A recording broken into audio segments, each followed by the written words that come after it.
손배꼽 인사. 안녕하세요. 안녕하세요. 위클리웹 문희정입니다. 이학범입니다. 코로나19 거리두기가 점차 완화되고 있는데요. 실내 마스크 의무도 해제되면서 코로나19 이전의 일상으로 돌아가는 추세입니다. 사실은 가물가물해요. 그때 네. 일상이 어땠는지. 사실 코로나19 팬데믹 기간 동안 여행, 숙박, 식당, 예술계 정말 많은 업종이 큰 타격을 받았는데요. 상황이 또 반대로 나아진 업종들도 있는데 동물병원이 좀 대표적이었죠. 맞습니다. 동물병원의 경우에는 이제 코로나 발생 이후에 오히려 상황이 나아졌다는 평가를 받았었죠. 외로움을 느끼기 때문에 사람들이 반려동물을 많이 입양을 하고 기존에 반려동물 키우셨던 분들도 집에 같이 있는 시간이 늘어나다 보니까 케어에 더 많이 신경을 써줬고 재난지원금 같은 경우에도 경기 부양책을 썼잖아요. 나라에서. 그렇죠. 그런 것들도 동물병원에 큰 도움이 됐다라고 여겨집니다. 실제로 코로나19 발생 이후에 2022년 1, 4분기에 의료 관련 업종 매출 증감률 통계가 있어요. 그걸 보면은 대부분의 사람병원 매출이 감소했는데요. 동물병원 매출은 꽤 증가한 걸로 나타났고요. 이렇게 반려동물 분야가 오히려 호황이 된 게 우리나라뿐만이 아니라 전 세계적으로 공통된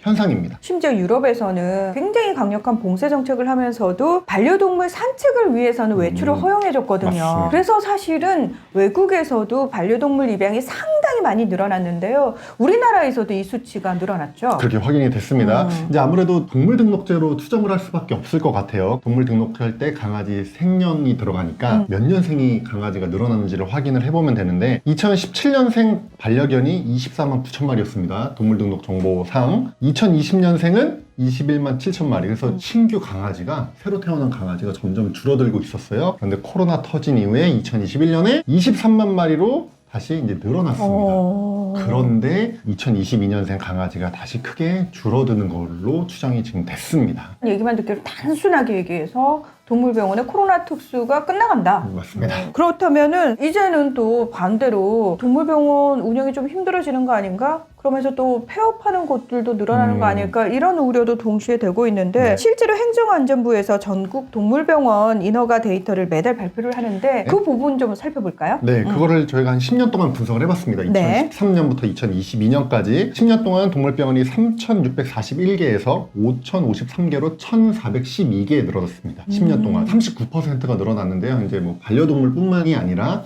농장동물병원도 다 포함된 수치이긴 합니다. 근데요, 이 수치라는 게 우리가 단순히 결과적으로 늘었다. 지만 뭐 1,400개 이상 10년간 늘었다고 네. 하면 1년에 뭐 평균적으로 140개 이상이 늘었다는 건데 네. 하나는 폐업을 하고 네. 한쪽에서는 또 늘고 이런 상황이었던 그런 거죠. 거죠. 네. 그러니까 매년 한 350개 정도 동물병원이 생겼고요. 네. 200개 넘는 동물병원이 또 이제 없어지고 하면서 140개 정도씩 매년 늘어났다고 보면 되고요. 특히 이제 10년 동안 보면 2017년에는 개업이 굉장히 좀 많았고 2018, 19년에는 폐업이 좀 많은 경향이 나타났습니다. 아까는 2022년생 강아지가 줄어드는 추세라고 말씀을 하셨는데 자 그렇다면 저희가 앞서서 코로나19 특수를 받다가 2022년부터는 또 동물병원도 동시에 약간 주춤하는 경향이 보이나요? 그런 게 확인이 됐습니다. 이제 코로나19 특수의 영향을 받은 것 같은데요. 코로나를 기점으로 동물병원 폐업 수가 크게 감소했습니다. 2019년에는 1년 동안 248개의 동물병원이 문을 닫았는데요. 코로나 터진 이후에 2020년에는 148, 2021년에 144, 2022년에는 131개 동물병원만 폐업을 했거든요. 그러니까 폐업 수가 확 줄어든 거죠. 근데 2022년 돼서는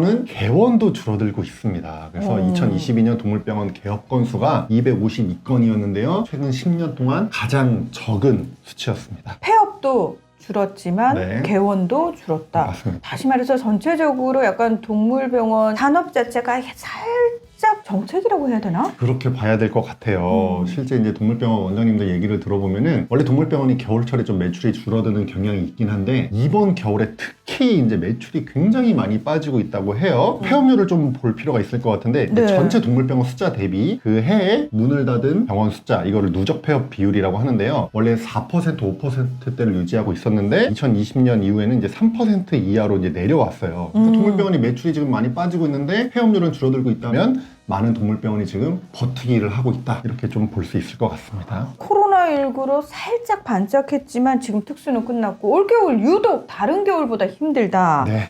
이유가 있나요? 여러 가지 이유가 있을 것 같은데요. 일단 금리가 대폭 인상이 되면서 이제 시장에 풀린 돈이 또 막 줄어들고 있잖아요. 부동산도 떨어지고 뭐 주식도 떨어지고 네, 그런 것처럼 이제 보호자의 지갑이 좀 닫히고 있다라고 보여지고 있고요. 근데 금리가 높다 보니까 동물병원 개업도 쉽게 할 수가 없는 거죠. 수의사 그렇죠. 대출을 막 몇 억을 받아서 하기에는 이자 감당이 지금 안 되는 상황이고요. 무엇보다도 이렇게 동물병원 매출이 지금 빠지는 이유로는 동물병원이 굉장히 이제 많아졌다.